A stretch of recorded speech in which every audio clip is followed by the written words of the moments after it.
And we're live. Okay, wunderschönen guten Abend, good evening, herzlich willkommen, and a warm welcome. This is the third Einstein Humanitarian Dialogue hosted by International Rescue Committee, IRC Deutschland, on diplomacy, democracy, and development, global politics in the age of COVID-19. We'll be waiting for all of our guests to join. Typically takes a few moments, and we'll start momentarily. In the meanwhile, let me share with you all a few quick housekeeping items on this online event, and specifically around the question and answer section of our event, which we'll get to toward the end. Many of you have already submitted questions to the panelists in advance as part of your registration process. Thank you very much indeed for that. And in addition, just wanted to highlight that you will have an opportunity to ask questions throughout the discussion using the Q&A function. That's something that you will see at the bottom of your screen in the Zoom toolbar. And you can ask your questions in German or in English, and we will try to get to as many of your questions as possible tonight. I look forward to a really engaging discussion with our distinguished panelists. So much for the housekeeping. I would then, assume that most everybody will have found their way into the virtual event space by now. And with that, kick us off officially for the third Einstein Humanitarian Dialogue, extending a very warm welcome to you. The Einstein Humanitarian Dialogue, of course, is the annual event series put on by IRC Deutschland, International Rescue Committee in Germany. My name is Ralf Achenbach. I'm a managing director for IRC Deutschland. And before we begin, let me briefly share with you why we are coming together for an Einstein Humanitarian Dialogue in the first place. Why Einstein? Well, the International Rescue Committee was actually Albert Einstein's idea as he called for the founding of the IRC in 1933. And why humanitarian dialogue? Well, we need to have sustained and open discussion about what is flawed in the humanitarian system. As the numbers of people driven from their homes, facing famine, and in need of humanitarian assistance keep rising every year, we have to acknowledge that something fundamental is wrong.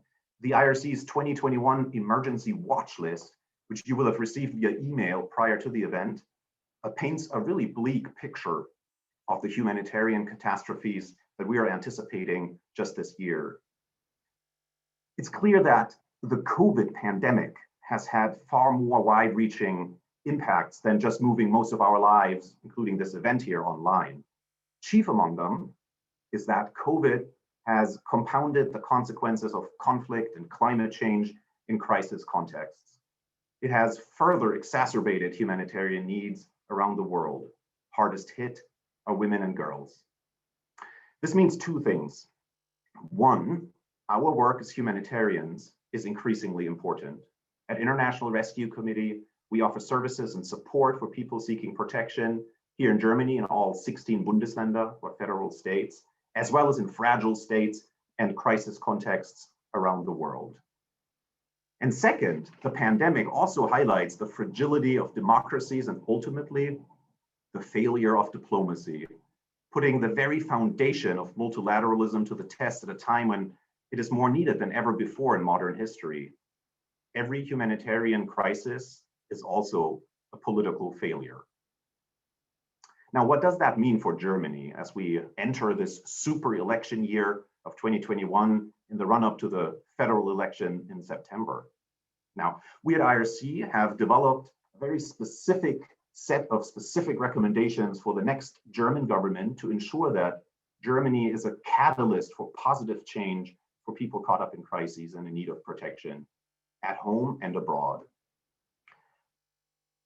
Recommendations to ensure that Germany helps lead the way towards solution for these people, humanitarian and political. We've compiled these recommendations into an election manifesto, which we'll share with you as a follow-up to this event in hopes that you will join us in holding political leaders accountable to the moral mandate of protecting the most vulnerable. And so the discussion tonight takes place in that really peculiar context and in these pivotal times. What is Germany's role on the world stage as global geopolitics are changing and traditional diplomatic powerhouses are in flux? How can Germany build on its commitments, including those it made while on the UN Security Council, on multilateralism, on women, peace, and security, to deliver real change? And how will Germany practice at home what it preaches globally, including continuing to provide protection for vulnerable people who are persecuted and or displaced and seek protection in Germany? I am very much looking forward to that discussion and want to thank our distinguished panelists for making time today to consider these and other far-reaching questions of politics in the age of COVID-19. And I want to thank you in front of your computer screen for joining us for a truly international event with 4 former foreign ministers and participants from 44 countries around the world, all the way from Australia to Zimbabwe.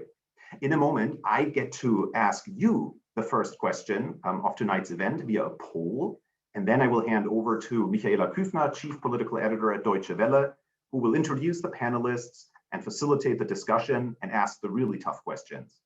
But before I do so, it is my honor to hand the floor to Bundespräsident Frank-Walter Steinmeier for his opening remarks to the 3rd Einstein Humanitarian Dialog.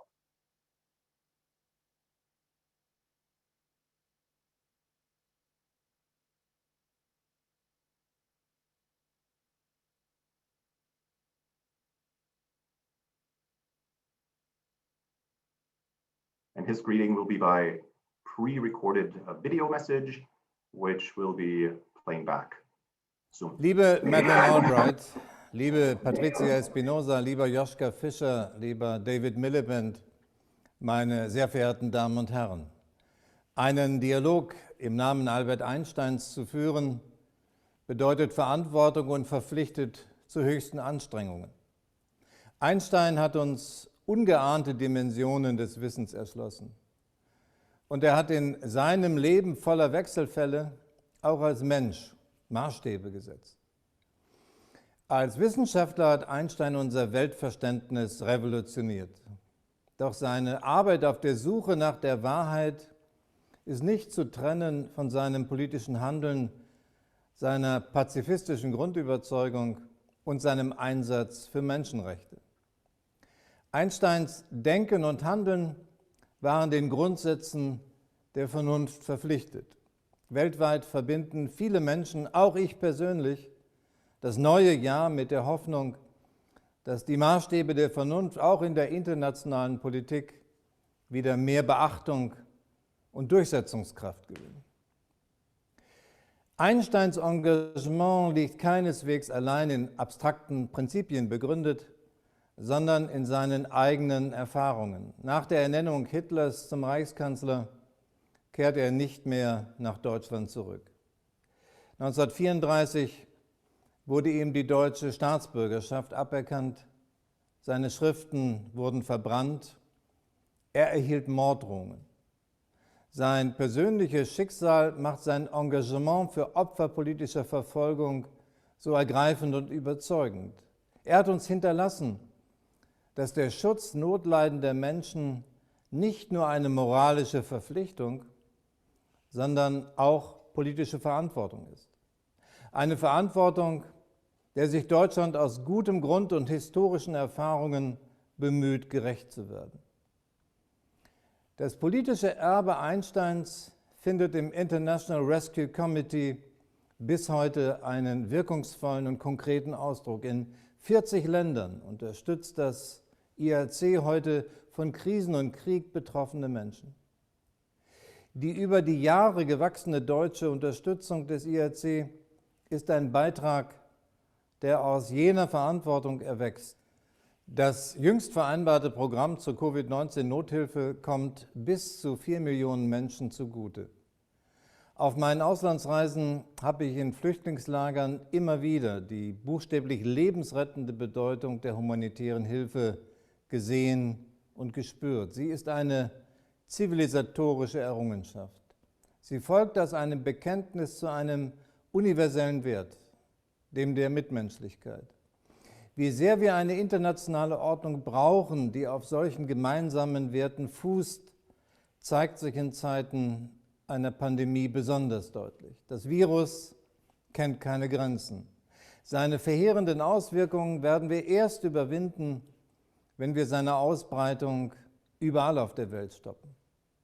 Unzählige Menschen sind von schwerer Krankheit und Tod bedroht. Die Pandemie kostet Arbeitsplätze, verursacht Armut und Hunger. Nur wenn die Welt zusammensteht und wirklich als internationale Gemeinschaft handelt, werden wir dieser Krise Herr werden. Ich wünsche dem IRC und seinen Partnern die Weisheit und die Kraft, die Inspiration Albert Einsteins für unsere Welt von heute nutzbar und fruchtbar zu machen. Dazu gehört praktische Solidarität und Mitmenschlichkeit rund um den Globus. Dazu gehört aber auch, sich mit den Ursachen von Leid und Not nicht abzufinden. Dazu gehört, für ein Handeln zu werben, das neues Leid verhindert. Dazu gehört, gegen Krieg, gegen Hunger, gegen Straflosigkeit die Stimme zu erheben. Und dafür haben Sie meine Unterstützung. Dafür sage ich Ihnen und allen Mitarbeitern und Freiwilligen des Internationalen Rescue Committee meinen herzlichen Dank.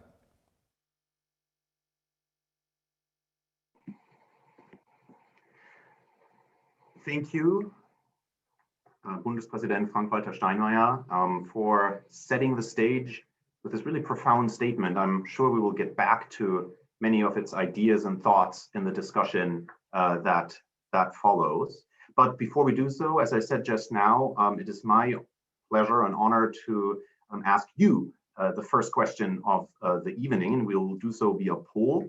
You'll see the poll in front of you right now.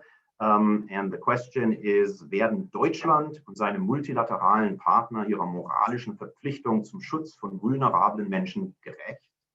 Are Germany and its multilateral partners living up to their moral obligation to protect vulnerable people? So we are curious to see your thoughts and your ideas with a view to that question to help frame the discussion that will follow, and encourage you to quickly ponder that question and then submit your vote so that we have a quick temperature check and take a baseline of your all take on these two questions. And then I can already say at the end of the event, we will get back to those questions and see if the discussion that will ensue will further inform everyone's opinion, and perhaps we'll see a trend or a change. I would hope that by now everybody has had enough time to take a look at the question, and we'll close the poll at this point. And the vote, the results are that 31%, so just a little under 1/3 of participants have answered the question in the affirmative, and yes, believe that Germany and its multilateral partners are living up to their moral obligation to protect vulnerable people. But nearly 70% of attendees in this event here have concluded the opposite and do not believe that that's the case. So I think that's pretty interesting result, and I think that provides a good jumping off point, so to speak, for Michaela Küfner, the chief political editor at Deutsche Welle, who very kindly agreed to moderate the event tonight, and who will be, like I said, asking the tough questions and be facilitating the discussion with our distinguished panel. So thank you very much, and I'll hand over to you, Frau Küfner. Yes, hello, and welcome also from me, wherever you are. Good morning, good day, good evening. We have an incredible panel lined up today, and in the end, we want to discuss in this Einstein Humanitarian Dialogue, what does it mean to be human around the world, particularly in this time of crisis, and what does it mean to take political responsibility at this moment in time. Joining me for this are four people who really don't need any introduction. First of all, Madeleine Albright, her family had to leave from the Czech Republic twice, first from the Nazis, then from the communists. She was a UN ambassador, and of course, she's most known for having become the first woman Secretary of State of the United States. Patricia Espinosa, she's Mexico's former foreign minister and currently the executive secretary of the United Nations Framework Convention on Climate Change. Joschka Fischer, Germany's former foreign minister and vice chancellor, who's as much known for backing the NATO bombardment of then still Yugoslavia as he's known for telling US Defense Minister Donald Rumsfeld that he was not convinced of the necessity to attack Iraq. And David Miliband, the former British Foreign Secretary, so really all a set of former colleagues here and current colleagues even. And he's also the president of the International Rescue Committee. So welcome to you all. It's a great honor to be able to discuss this at a critical moment in time, really in the midst of this global pandemic. First of all, I would like to go to you, to Madam Secretary Albright. You spoke of wisdom being needed at this particular moment in time. We heard from German President Frank-Walter Steinmeier saying we shouldn't resign ourselves to the dire situation of the vulnerable around the world at this critical moment in time. I'm starting with you, but I will ask all of you, what should we most not resign ourselves to? Well, first of all, I'm delighted to be a part of this very important panel with many of my former colleagues and current friends.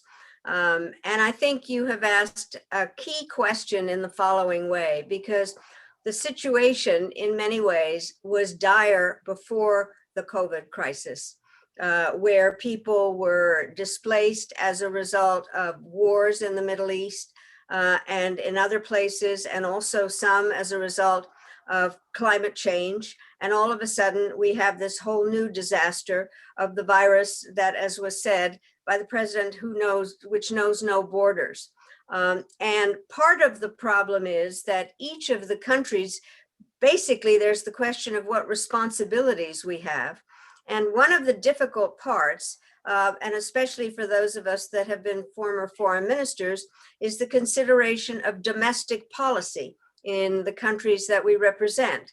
And there are pressures in every country not to take more people in, especially when there have been questions to do with the economy and a variety of ways of governance in a number of countries. And so I think the question is, how do we carry out our commitments, both domestically and internationally, and recognize that what is going on internationally and David is the one that has the best numbers, what really has been happening in terms of real people, but the various policies that countries have carried out limit the number of people that can come in, and they are desperate. And so that is the question of how domestic and foreign policy can come together in order to do our humanitarian responsibilities. Okay, well, before I draw all of you in, I will then take the opportunity, because you're talking about the unwillingness in some countries to let people in, but let's just have a look at which conditions they are fleeing from. And that's why I'm now at this point bringing in Tamuna Sabadze. You are the country director in Yemen, and you'll give us an overview of the situation there, please. Thank you, Michaela, and good afternoon, everyone. I'm happy to be joining you from Sana'a, Yemen, and be the voice of Yemeni people in front of you. I've been working for IRC for over 10 years and in Yemen for almost 2 years now, and consider it as one of the most challenging operating contexts to work in. In order to deliver aid to those in need, not only we have to navigate through 2 different governments, an increasing number of fractions claiming control over, some parts of Yemen, but on day-to-day basis, we have to fight against bureaucratic impediments to, in principle, humanitarian operations, recurring fuel crisis, recurring currency crisis, recurring endemic disease outbreaks, of course, COVID-19, access restrictions to areas that are most in need, and we need to do all of this without posing safety and security risks to our staff and the beneficiaries. The conflict in Yemen is in its 6th year already, and it has claimed lives of 250,000 civilians, directly or indirectly. While any death is a tragedy, of course, those who survive but lose everything in the process, the loved ones, roof over their heads, income to meet the basic needs, etc., are the ones that we are targeting. The conflict has damaged over half of the health facilities in Yemen.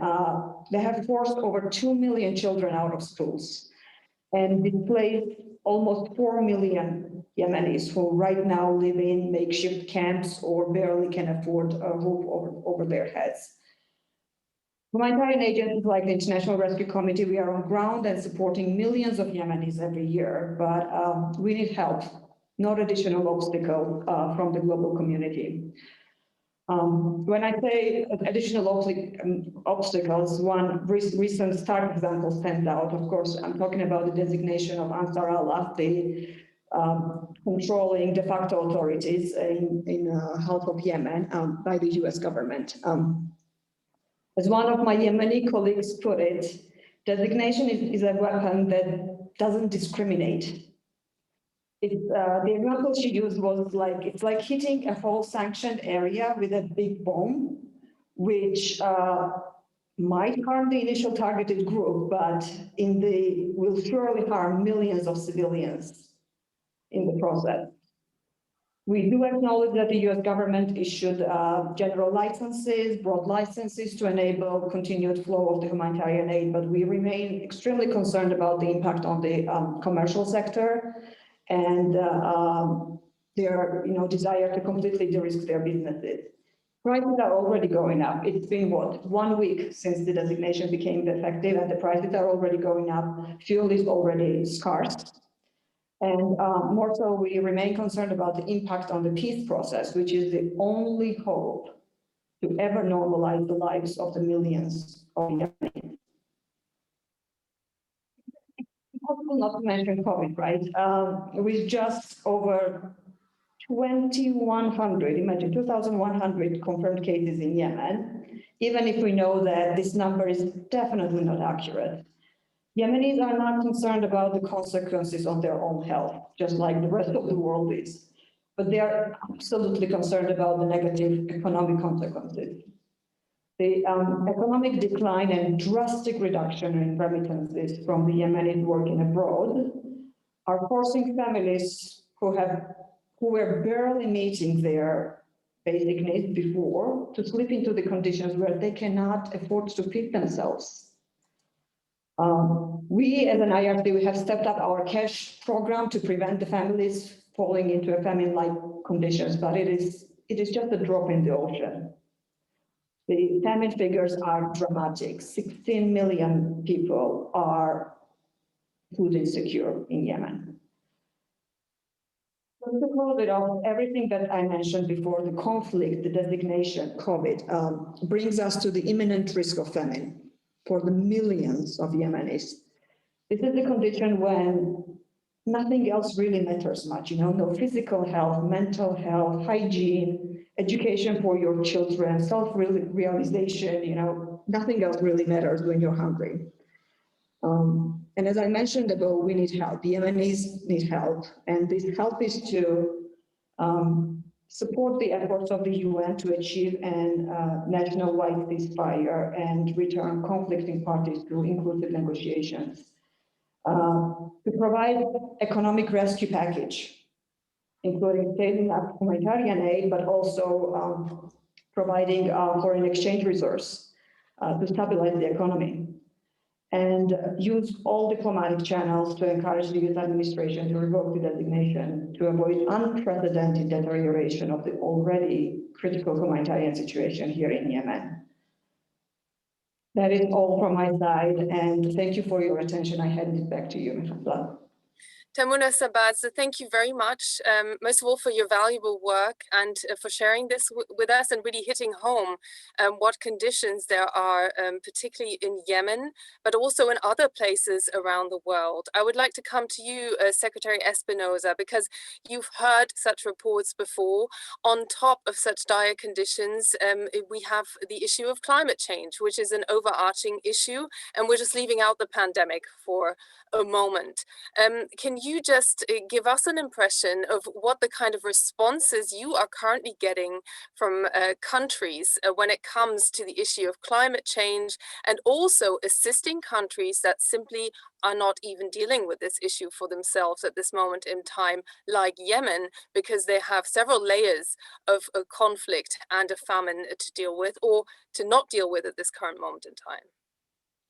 Thank you very much. And let me start by thanking you for this opportunity to share this forum with this distinguished group of friends and people that have made so many important contributions to the world. Yes, climate change is a threat multiplier, and it's everywhere. It has one thing that it has in common with the COVID crisis is that it recognizes no borders, no ideologies, nothing. It's everywhere. Now, opposed to COVID, with COVID we have a vaccine. There is no vaccine for climate change. So what does it mean? It means really that it requires action at every level of government and in every sector of society. It is not something that can be addressed by governments alone. It needs to be addressed by the full society. Of course, when we have this situation of conflict, this becomes an agenda that has not the highest priority. And this is a little bit what we have seen in the last year with COVID. Well, in our view, in my view, COVID and climate change are the fact that they are coming together are giving us the opportunity, a historic opportunity maybe, to rethink policies and ways of doing business that were the usual before, and therefore hopefully doing it in a way that is now more sustainable, greener, healthier.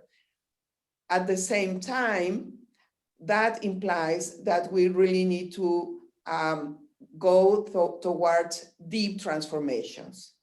Now, let me make a comment regarding what I think is also needed in the area, in the humanitarian assistance area. I think we also need to do a very deep thinking on the whole system. I think humanitarian support has been built on the understanding that it is somebody, those who are in a position to do so, giving support to others that need that support. So I think there we need to change in the current globalized world, where, as we are very clearly seeing, global crises really affect everyone. We also need to see these situations as global threats. And global threats, meaning, yes, if we now recognize the responsibility to help others, now we should be going towards a situation where we recognize the responsibility to help others for our own interest. And this is what I keep insisting regarding climate change.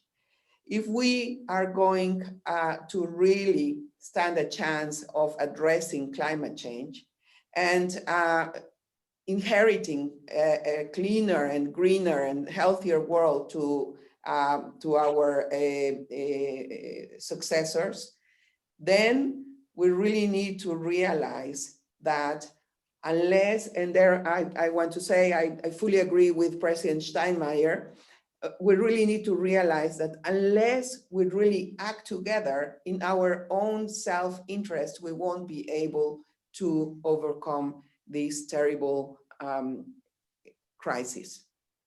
Thank you very much, Madam Secretary. Joschka Fischer, I would like to come to you. Your Green Party just turned 40 here in Germany. If we believe the polling from today, but the elections are still a long way off, they might well be in the next government. You were the first Green Vice Chancellor and Foreign Minister here in Germany.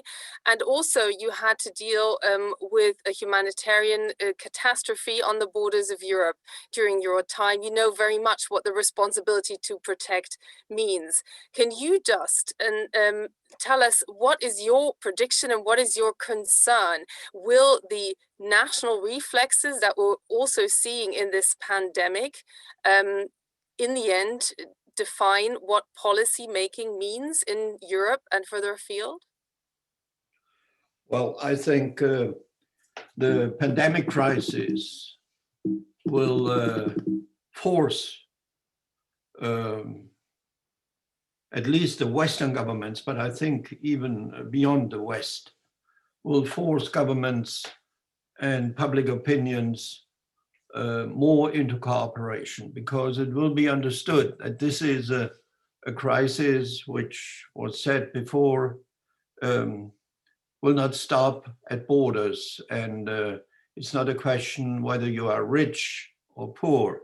It's a question that is really global and must be addressed on a global stage and a global level. Therefore, I have a lot of hope in the election results of the United States of America, that America will be back. And we are talking a lot about the humanitarian crisis as a result of conflict. My experience is that we need a form of international, of global leadership. Without global leadership, I think the short-sighted national interests and the ignorance will have the upper hand. But with the leadership, and there I think the election of President Biden and his team is a great opportunity, especially if it will be joined by European and others. I think we have a great opportunity. I'm not pessimistic about that. The situation is disastrous, but we have to address that together. We cannot be successful if we stay divided. David Miliband, are you that optimistic, particularly when you look at your warning list from the International Rescue Committee? You have to switch on your microphone, please. Sorry, there's always someone who forgets despite a year of practicing Zoom. We just published our emergency watch list, as you said, which is a prediction of the countries that will face the greatest humanitarian crisis this year. Just briefly, 20 countries, 10% of the world's population, 88% of humanitarian needs. So we have a very closely defined set of countries where COVID, conflict, and climate come together to drive humanitarian emergency. And I think the point that comes out from what Madeleine said, what Patricia said, and what Joschka said, is that humanitarian emergencies are also political emergencies. The two go together, and treating the symptoms is important, but you also have to address the root causes. And it's a failure of diplomacy, frankly, that sees 10, 20, 30-year civil wars running out of control. We as a humanitarian organization are dealing with the symptoms. Now, am I optimistic? I'm optimistic about the extraordinary resilience, courage, tenacity of the clients of ours who we serve around the world, and of the commitment of our aid workers and those of other organizations to make a difference. Where I think there is a much more open question is in the contest between, on the one hand, international cooperation to solve the problems of a connected world, and on the other hand, the inevitable political tug, the political draw that says focus on the local problems, which is completely understandable. I always say it's understandable to say charity begins at home, but if it ends at home, we've all got a very big problem. And that's the nature of the political dilemma at the moment. I'm encouraged by what Joschka says, that the COVID crisis forces international cooperation. However, I have to report to you that if you think about an issue like the distribution of the vaccine, at the moment we have paper commitments to COVAX, the International Vaccine Commission, but at the moment not a single contract for a single vaccine for a developing country. And that's the dilemma, I think, that exists at the moment. And I agree that the goodbye to chaos and cruelty last Wednesday in America and hello to reason and public service is a reason to be optimistic. But I think that we're going to have to see a stepping up by more countries than the United States if we're to get to grips with the problems of this connected world, of which conflict, climate, and COVID are the absolute epicenter. Madam Secretary Albright, I would like to take this back to you because you already more than alluded to this earlier. Where does political constituency end and where does global responsibility begin? And are you as upbeat in seeing global cooperation across the board as something that the new administration, Joe Biden, will want if it goes further than supply chains and US jobs and goes as far afield as well? Sharing vaccines, for instance, which is, of course, the most imminent issue at the moment. I do think, my sense, by the way, I don't represent the Biden administration, but I really, knowing them and following the things that have already been done, there's no question that President Biden and his team really wants to be more cooperative and understanding the interaction of all of us on these incredibly difficult problems. And he has already spoken about changing some of the immigration laws in the United States and looking at ways that we as the United States can partner better with other countries. There's no question about that. But I am, those who know me have heard me say this often, I am an optimist who worries a lot. And what I'm worried about are some of the political pressures. There in the United States at the moment, there are questions as to whether we have enough vaccines. And at the same time, there are those people who understand that we have to share in the COVAX and the whole aspect of this and how that's going to be done. I do believe that the team, the Biden team, is going to be very strong on trying to really work with both those issues. It is a politically minded administration, but also one that understands very much our international obligations. But I think we also have to understand, and I was just in listening to my colleagues, what happens is there's goodwill on a number of sides, and then local politics get in the way. And one of the issues, this is very strange, but I actually had been on vacation a long time ago in Lesbos in Greece, where in fact that had become a major refugee area. Now the Turks and the Greeks are fighting, and a lot of the refugees and people coming out of the Middle East have been in Turkey. There are all kinds of deals with various other countries. I won't go into all the details of this, but we do have to understand the politics of the issue, and it has to be worked with. And the leadership, I think, has a responsibility to try to manage both. But I don't think we can underestimate the difficulties. So, Joschka Fischer, I mean, do you really get a sense that international solidarity or multilateralism will get a new lease of life when it goes beyond securing the jobs and the economic recoveries that particularly rich countries, but of course the poor countries as well, are so craving for at this moment in time? Well, allow me a counter question. Do you really believe that there will be a global economic recovery with a divided world, one part of the world vaccinated and more or less secure, the other part not vaccinated, poor, with a lot of instability and conflicts? Do you seriously believe that this will be the future of our world? I don't see that. What I see is 70 years ago, I was born in 1948. There were 2.5 billion people living around the globe. Today, we are almost 8 billion. that's not only a quantitative difference, it's also a new quality. And the world economy developed in a globalized direction. Other players arrived on the global scene, and we see a lot of instability. I can't imagine that 8 billion people will live in prosperity and more or less peacefully in a divided world where one part is seemingly secure, the other part is living a miserable life. This will be a very unstable world, a very insecure world. And therefore, I think more and more political leaders will be forced to cooperate. Think about the WHO. If we wouldn't have it, we would be forced to invent it. It's the WHO, it's extremely important for global health cooperation, but also for weaker states, weaker societies, for support, for scientific support, for statistical support, for an understanding of the health problems. So I think the more developed countries will be forced in that direction. And allow me to say, I think it's a childish reaction. If the West blames the Chinese, this is a Chinese virus. On the other hand, the Chinese are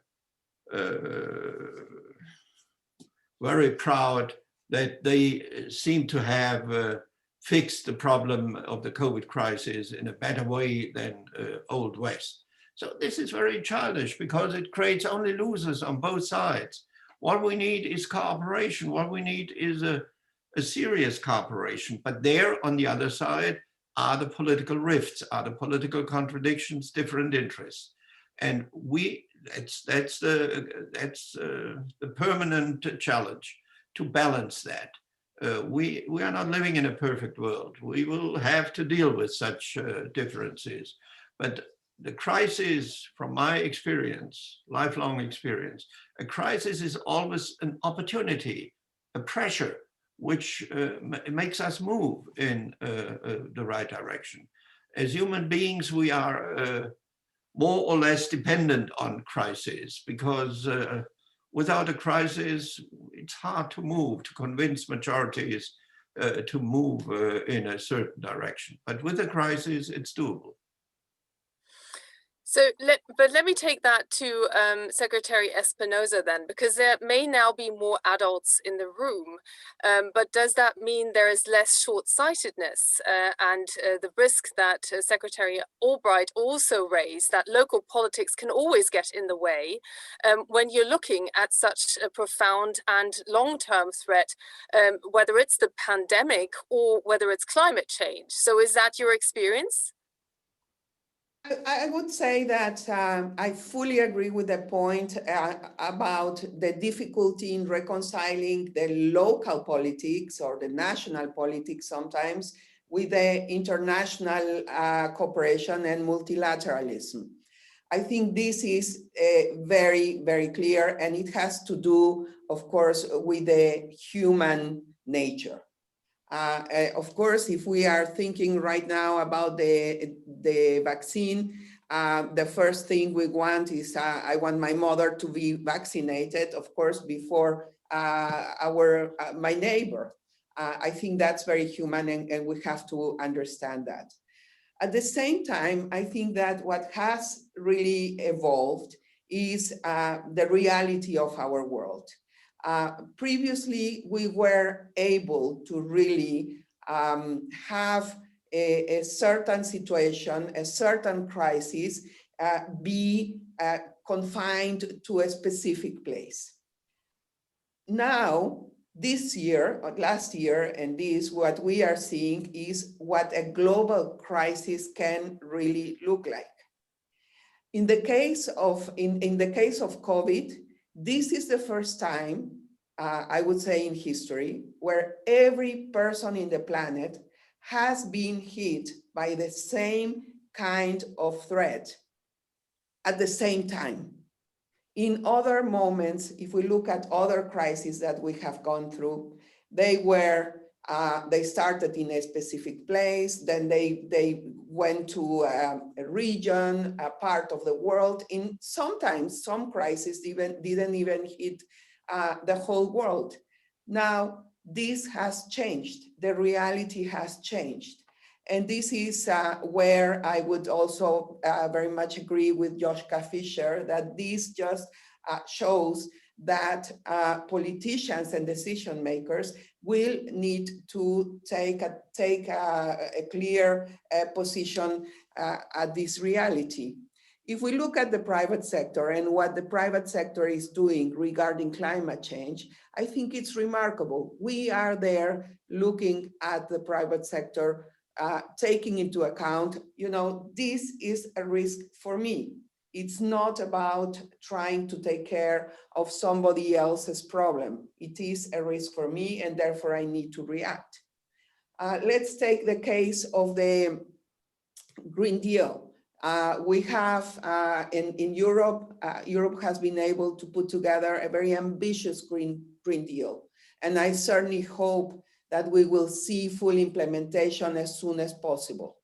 Now, if we go on in a situation where other countries do not get the possibility, the means, the support to address climate change, to lower their emissions. Let's take the case of African countries. If we see in other places in the world that they continue to depend on fossil fuels and including coal, then the effort that we will be seeing in Europe is going to be undermined.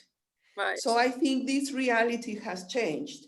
We've been talking about globalization for a long, long time, but really having the evidence and getting this hitting us home, I think this is the first time that we are seeing it. And I hope we, and I say this in a critical way towards the work that we do in international organizations, I hope that we are able to bring this message through in a better way. It's not helping the others, it's about helping and taking full account of my own self-interest. Secretary Albright, I would like to take one question here from the audience, which I understand is from 44 countries, some 700 people registered. And Helen Lackner from the European Council for Foreign Relations says, all the speakers appear to be assuming that political leaders throughout the world will act rationally and in the interests of their populations. But in recent years, more and more authoritarian leaders are emerging who have no concern for the welfare of populations. How do you want to address this dilemma? And I would like you to refer to the UN Security Council, which essentially is blocked on this very issue and is unable at this very moment in time to resolve something like Yemen.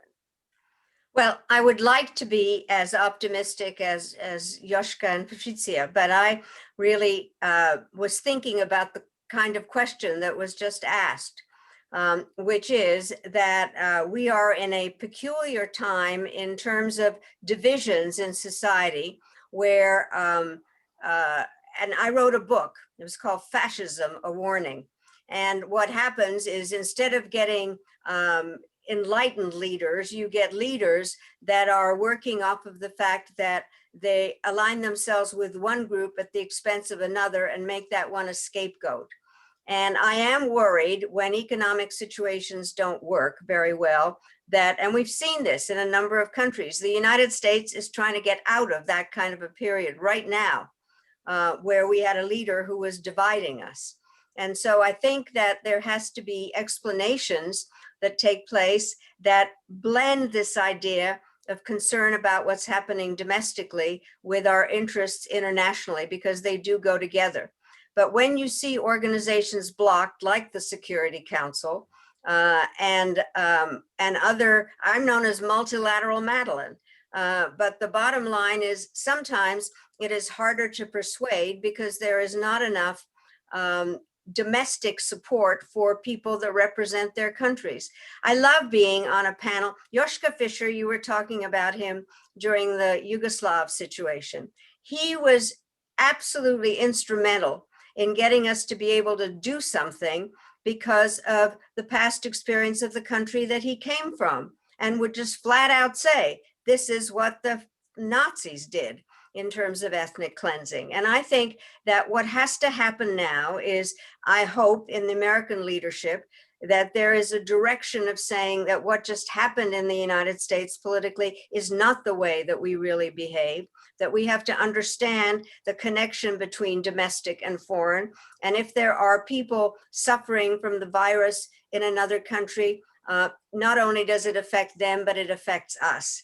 But there has to be this sense of a realistic approach to this. On the Yemen issue, for instance, I can understand the designation of terrorism, terrorist organization about the Houthis, but I can also understand what it has done to the programs in Yemen, actually. And so there need to be better explanations by leaders of why something is good, both for the domestic and the foreign policy approach of a particular country. This is not easy. And we have divisions in our societies that are exacerbated. And that is the response to that question, is we have to try to not exacerbate those divisions more. And President Biden's main message was unity. David Miliband, I would like to take this to you. I have a question here from Richard Pyle from the Center for Disaster Protection. How well is the multilateral system geared up to managing the increase in disasters? And I would like to extend it by a question picking up from Madeleine Albright there. What kind of leadership do we actually need in Europe right now? Well, Richard Pyle used to work for us, so he's a very smart chap, and he's asked a very tough question. He's got a great new job with the to try to bring together some of the thinking about humanitarian assistance and the climate crisis. Let me say, just repeat, I remember the second question. Repeat his question, the precise thing that he said. How well is the multilateral system geared up to managing the increase in disasters? Yeah, look, there's two things going on, which is that the increase in disasters is leading the international response system to be chasing its tail. There's increasing short-termism in the way the international response system works. And essentially, the humanitarian sector is tackling long-term problems with short-term grants, and that doesn't work. The second thing that is going on is that the crises metastasize on themselves. So because humanitarian crisis, refugee flows being one symptom of that, are now multi-generational, we're failing not just a generation that is expelled from their own country, but the successor generation that hasn't got a proper education. Just to give you one statistic for that, less than 3% of the global humanitarian budget goes on education, even though half of the world's displaced people are under the age of 18. So you've got those two tendencies going on, and obviously the international system is not well configured. It's spending so much time fighting fires that it's not actually tackling the roots of the blaze, the origins of the blaze. Now, how do you turn that around? My own view is that reorganization is the last thing that you should do. I think that this all comes down to accountability. We have global sustainable development goals, but they are not yet an accountability standard, either for the actions of international agencies or for the actions of national governments, or frankly, for the actions of NGOs. And until we can sort out the accountability, we're not going to get the behavior change. And so if you said to me, what's the one big thing that the United States or any other country, Germany, thinking about international leadership could do? Obviously, the temptation is to say, increase the aid budget. But I think if you want structural change, you've got to turn the sustainable development goals into accountability targets that drive behavior of every donor, drive behavior of every UN agency, drive behavior of every NGO, drive behavior of every refugee camp. They need to have their behavior driven by a real sense of focus on outcomes. And so if you're saying to me, how do you reconfigure the system? I think it is by organizing it around clear accountability for clear goals, for clearly defined populations. Without that, we're not going to make progress.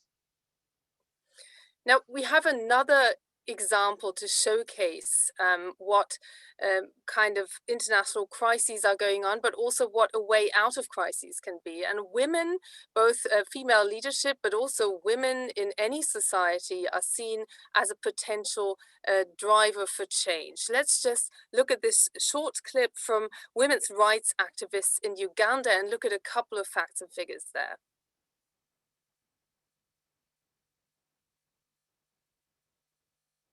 All my life, I felt that I should do something where the world can recognize that the women also exist.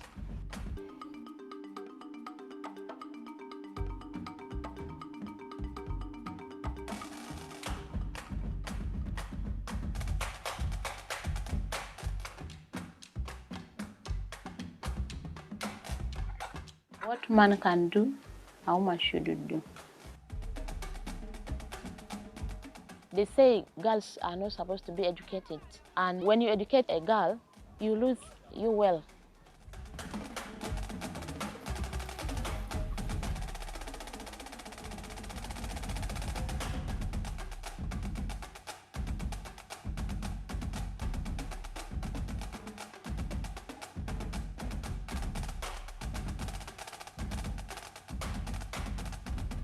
Some of the violence these women face, at times they get beaten by their husbands. They are not given freedom.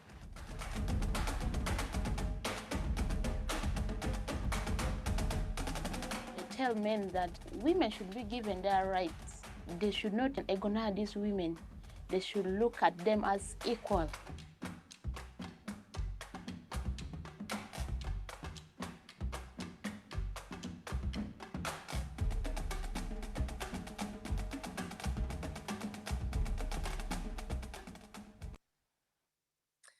So this highlights how human rights and women's rights are much more overarching. They also secure survival of women and of children around the world. And I would just like to quote something that German Chancellor Angela Merkel said today at the World Economic Forum, which was also like this, taking place virtually. She said that the danger of this pandemic is that we industrialized countries will focus too much on ourselves and neglect our efforts for development. The German political aim is not to cut down development aid, but to increase our efforts. Now, I'd like to ask Joschka Fischer. You are the designated German on this panel, but also your Green Party could well find itself in government in those next 4 years. Germany has currently a budget of 12.4 billion euros. Is it all about money, or is it about how policy is made, and how do you see Angela Merkel's course there? Could you live with that quote? Well, the problem I have with the Chancellor is the words are, I like to hear, but the action are pretty dire compared to the words. But I'm realist enough to understand that the business of govern a country with 80 million people is highly complicated, and you always have to balance the goals with the reality. I understand that. But looking to my country, we are part of the EU, an important part of the EU. And I think in the future, Europe will play a decisive role. We talked a lot about refugees. Well, look to Greece. Look to the external borders of the European Union. Look to the reality of the refugee camps there. It's very depressing what you can see there. Look to the impossibility to reach a common agreement within the European Union about new asylum laws to accept more refugees and asylum seekers. Look to all of that, and then you will be not very hopeful about the present future. Whether we will get a new government, I don't know. What I know is we will have an election and Angela Merkel is not running again. These are the hard facts. And last hard fact is we will have a coalition government. Whether the Greens will be part of it or not, I don't know. I'm hoping for that, but I don't know.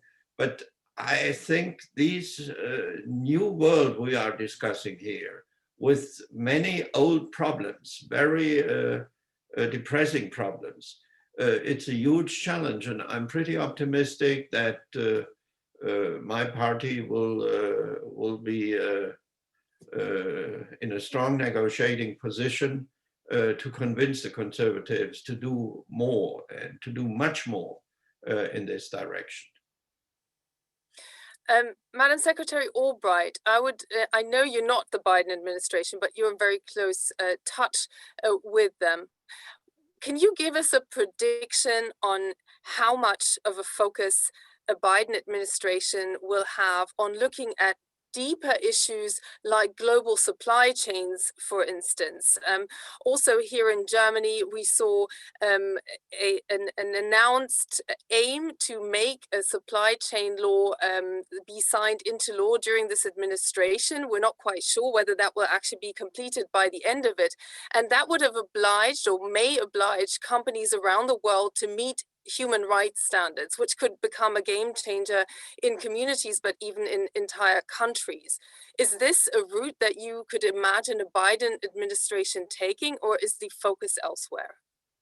Well, I do think that there is a desire by the Biden administration to be concerned about human rights. And by the way, human rights, women's rights are human rights is something that was said 25 years ago at the Beijing Women's Conference, where Hillary Clinton said it, and it made all the difference. And I do think that to a great extent, the Biden administration accepts that. And if you look at the nominations for various cabinet posts, and that in order to look at supply chains, you're going to see a lot of whole of government in the United States, of a cooperation between the departments. I was just listening to the Commerce Secretary in her hearings talking about the kinds of adjustments that have to be made on supply chains that really reflect the needs of not just the American people, but internationally. So I do think that there's going to be more of a look at how to do the kinds of things that Joschka was talking about earlier in terms of more cooperation, but at the same time making clear that it is good for, and this is true in supply chains, for American people as well as the rest of the world. So I think there is going to be very much of a different, larger approach to it, and a looking at what the various needs are, and that a lot of trade laws, for instance, can have on them conditions about labor rights and environmental needs. And so I think there's going to be a larger look than has been there for the last 4 years. Dave Miliband, I would like to pose a question to you that I'm getting from Ralf Südhoff for the Center for Humanitarian Action here in Berlin, where I'm sitting. Would you agree that to overcome booming humanitarian needs, it will be key to protect the humanitarian sphere of neutrality and impartiality against its politicization, in particular in this period of conflict and COVID-19 as a driver of crisis? Yes, that's a very important point. And it's very important for us as an international humanitarian organization to be part of the dialogue in Berlin and elsewhere about how not just to say that we remain committed to the humanitarian principles of independence, neutrality, impartiality, and humanity, but also to put them into practice. If you think about Tamuna's position in Yemen, in the north of the country, obviously it's the Ansar Allah, the Houthi rebels. In the south of the country, there are many different groups.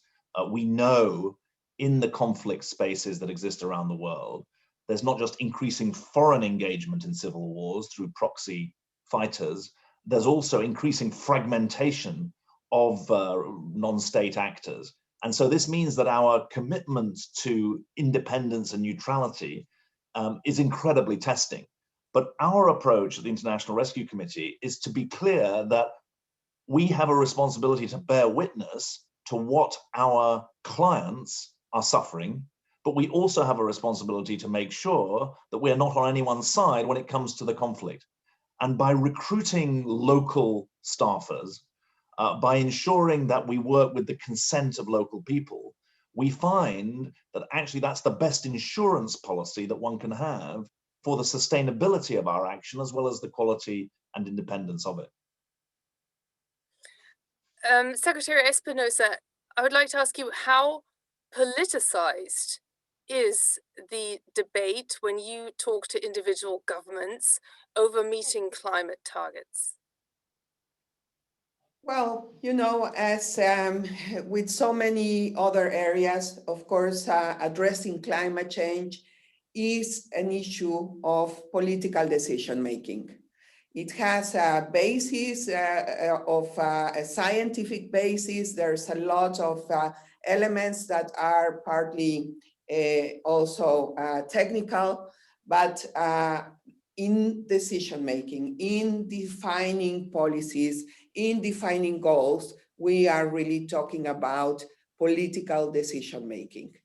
And there, yes, I would fully agree with the point that has been made that local politics and local interest and national interest come in the way.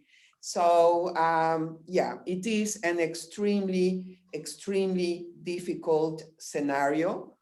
Why? Because we have a regime that brings together almost 200 countries with 200 different realities, with 200 different political situations.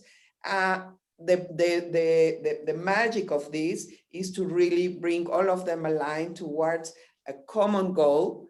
Why? Because it is in their own individual self-interest. So it is very political, and you know, this is why it has taken so long to get. It took so long to get the Paris Agreement. But I think now I really hope that we will have an opportunity to bring the world together and to really get on board with implementation. And there, I would like to also emphasize the point made by David Miliband regarding accountability. The most important part of all these plans, including the SDGs, is to really implement them. And this is where the biggest difficulty is encountered on the ground. Accountability is also the issue that is being raised here by someone tuned in. I would like to put that to Joschka Fischer. Molly Uksa Chakravarti, I apologize for the mispronunciation. How do we hold actors accountable to the development goals? There are a lot of exciting initiatives in the business sector to hold business accountable to global goals and social and environmental standards, but how do we do this for NGOs, government actors, and others who are addressing these huge global issues? Well, I think this is a question of the development of an overall climate. And again, I'm coming back to my thesis, why I'm actually an optimist.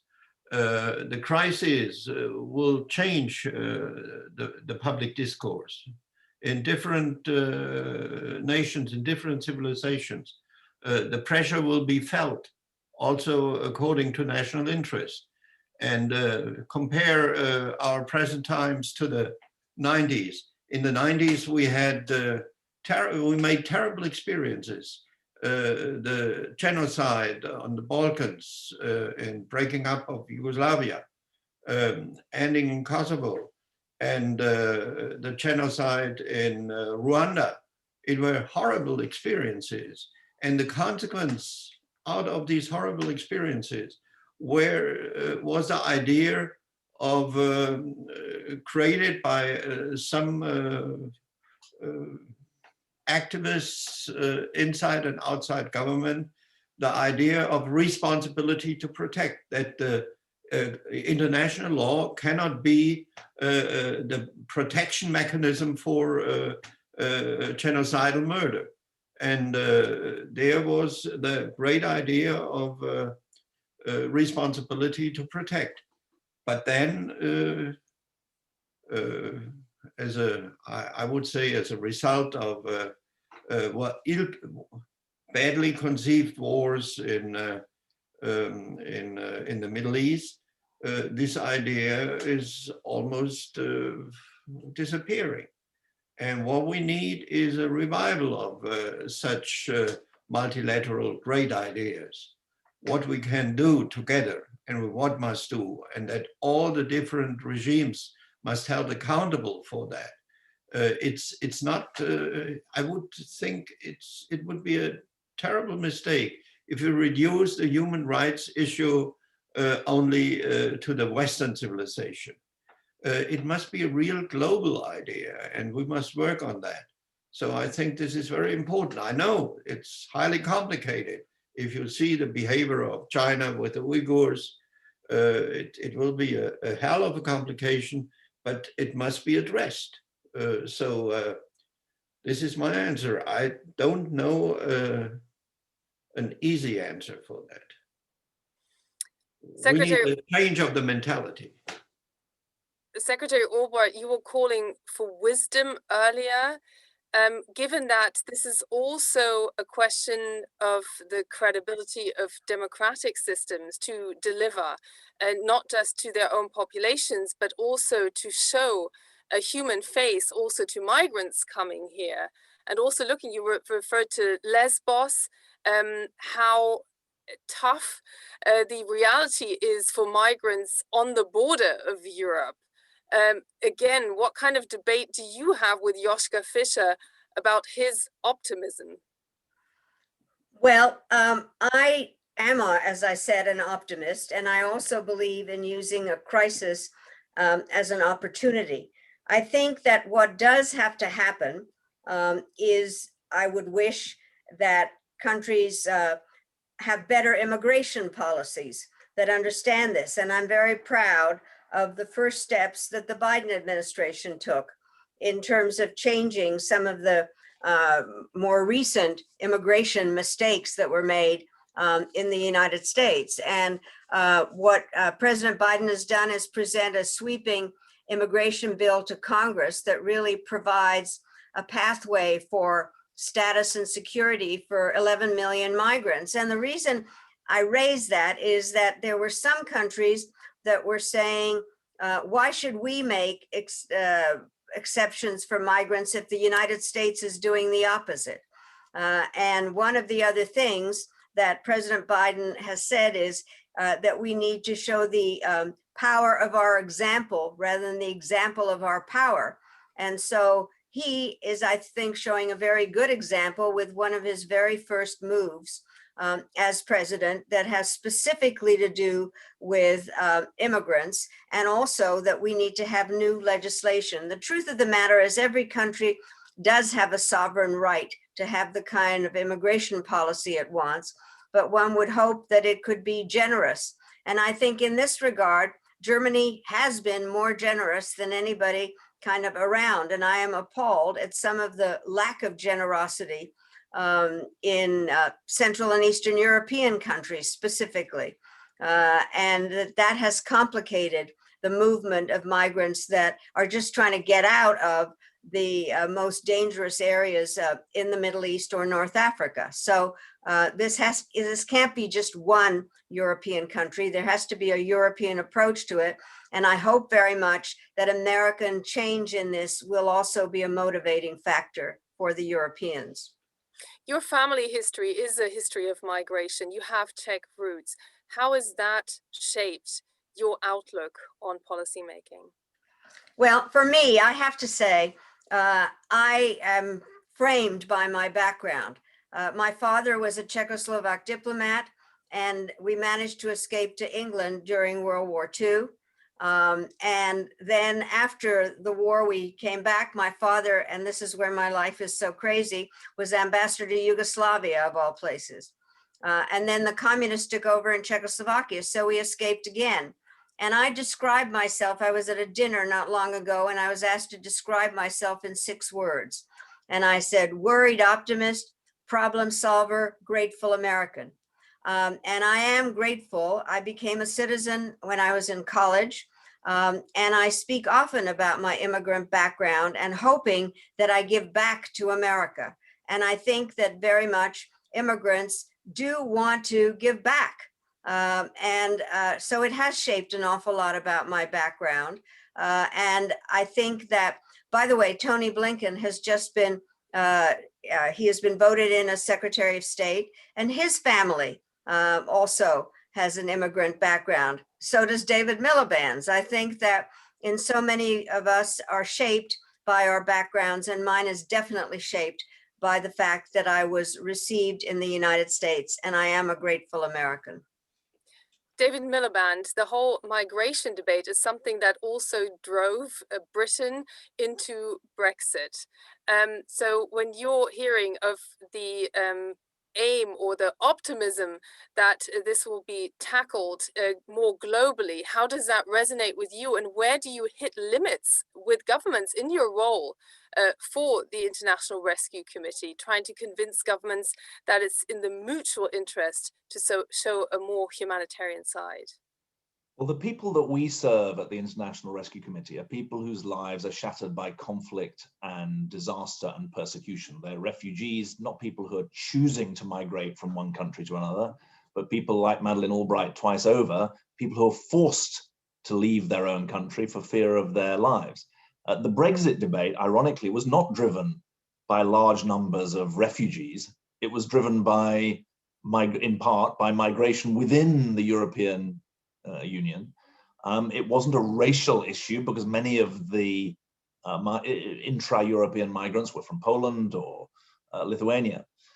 So I think that one's got to be careful in trying to make too easy or facile links. I mean, I think that the Brexit issue is one that poses geopolitical challenges to the United Kingdom about how it's going to be part of global dialogue without having security and foreign policy relations with the European Union. I don't think that's sustainable, and I think it's going to have to forge those links. For the work of the International Rescue Committee, which is frankly much further afield, although as Joschka Fischer says, the situation in Greece of refugees who've been there waiting for 3, 4, 5 years to have their asylum claims dealt with is a terrible indictment of, or a terrible mismatch between European values and European reality. The truth is that the vast bulk of our activities are further away.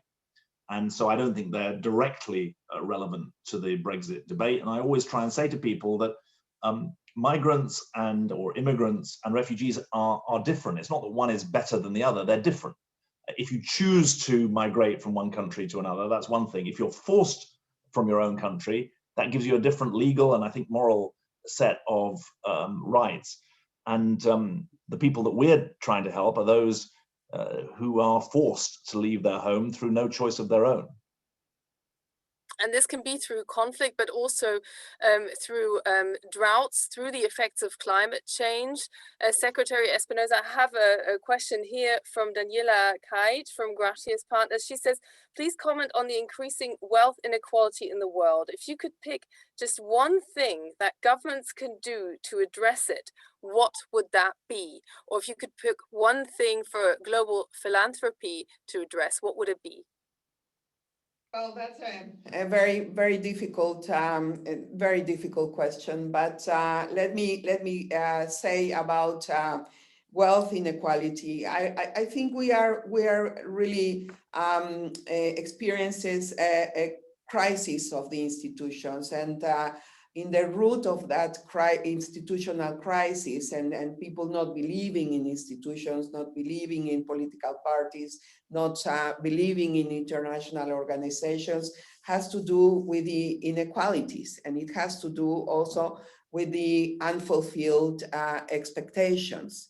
I think that probably what we should try to focus on is really to get this message through about us, everyone in the world, no matter whether you're rich or poor, we're all in the same boat. And therefore, if we want to have a certain quality of life, if we want to have a chance to fulfill our expectations, we all need to contribute to get those conditions that will allow us to achieve that better future, or sustainable future. So I don't think there is one single element or one single recipe to resolve inequalities. I think it's a change of mindset. I think it's really getting this message through that nobody will escape in this global reality, all these really existential threats that humanity is facing.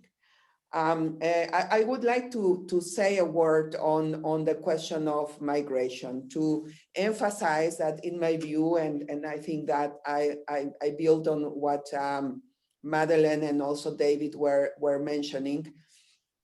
The fact is that people have moved, have migrated all through history for different reasons.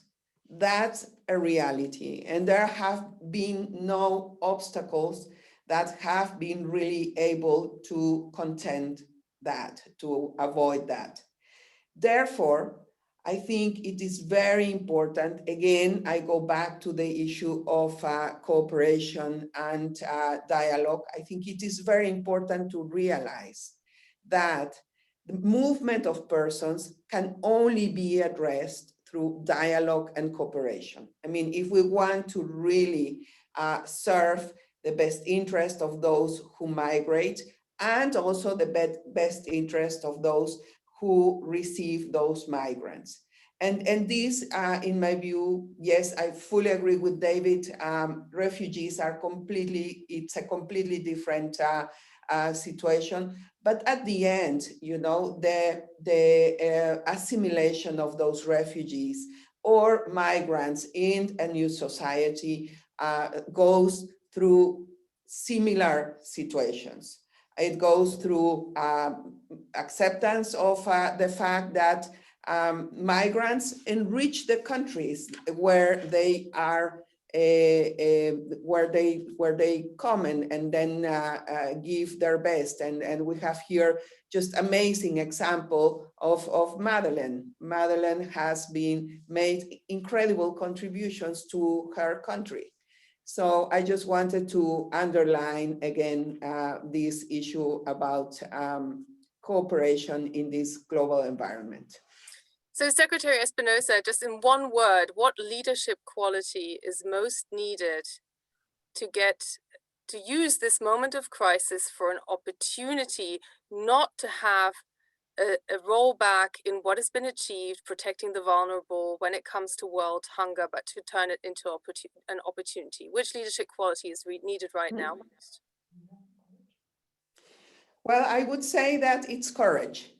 It's courage to take the difficult decisions, to take the decisions that leaders may know are not the most popular ones, are the difficult to achieve, but to be very clear that no good cause will be easy to achieve, and especially not in a world that has such diversity as ours. And I would like to take that question as a final round to all of you. David Miliband, which leadership quality is most needed to turn this into an opportunity rather than a deepening crisis for those already in need? Imagination. Joschka Fischer? Well, I think in politics, power is the key element. And what we need is leaders who can achieve the legitimate power and can defend their position, but transcend it into a more global approach, into humanitarian issues, and take the majority with them. I think this is very important. Madam Secretary Albright, which leadership quality is most needed? Humanitarianism. I really, but they all are good words, I have to say, goes together. Well, thanks to all of you. I'll leave it at that with your words of wisdom, and hand back to Ralf Achenbach, Thank you very much for this very insightful debate. Ralf. Thank you very much, Michaela, Küfner, and thank you, our distinguished panelists, for what, was a really rich, deep, thought-provoking discussion. And I think it's clear that the dialogue that I mentioned at the very beginning cannot be fully achieved in one afternoon or one evening and cannot end here. And so in order to continue the conversation, there's a couple things that we're inviting you, our audience, to do. The first is we're revisiting the poll question from the very beginning. And in a moment, you will see that popping up on your screen. There it is. And again, the question that we're inviting you to contemplate and then answer is around whether Germany and its multilateral partners are actually living up to their moral obligation to protect vulnerable people. Werden Deutschland und seine multilateralen Partner ihrer moralischen Verpflichtung zum Schutz von vulnerablen Menschen gerecht? So if you want to go ahead and click yes or no, then in just a few seconds we will see the result, and it'll be interesting to see if there is a difference, if this conversation that we've been able to listen to and participate in through the many questions will have maybe changed our minds. And so I think by now probably everybody will have had an opportunity to vote and select their answers, so we can go ahead and take a look at the results. And we see that we're now down to 21% who answer this question with yes, and the no vote, so to speak, is up at 79%. So we've seen a shift, a fairly significant shift that doesn't speak perhaps to the sentiment of optimism so much, a shift whereby more people at the end of the conversation think that the moral obligation to protect vulnerable people isn't being lived up to. And I think that is an interesting call to action for all of us. I mentioned in the beginning that when it comes to the role of Germany on the global stage, but also at home, IRC, we have developed a set of recommendations, an election manifesto. And that may be one aspect of the continuation of this discussion of tonight. As a follow-up to this event, we will first make available the recording of the event that will be on the website and the YouTube channel and the social media and so on and so forth. But we will also be sharing with all of you in the audience the document I mentioned, the election manifesto. And like I said in the very beginning, want to invite you to become our allies and our partners and join us in holding political leaders accountable, so that hopefully when we meet next year for the 4th Einstein Humanitarian Dialogue, there will be more reason for all of us to agree that no, in fact, Germany and its multilateral partners are living up to that moral mandate. That is my personal hope. So we would close the event here again with just a tremendous, an expression of tremendous gratitude to our distinguished panelists, to Michaela Küfner for so skillfully navigating this really interesting discussion, but also a great and heartfelt thank you in the audience in front of your computer screens for the many questions and for your time this afternoon or tonight, depending on your time zone. And yeah, I do encourage you visit the website rescue.org for the global international website, or rescue-de.org for the perspective from Germany. Lots of more information on the emergency watch list, the humanitarian crises that we're facing at the moment, and the work International Rescue Committee is doing on the ground. Again, invite you to keep the conversation alive, and I want to wish you a wonderful rest of the day, wonderful evening, and hope to see you soon. Stay healthy.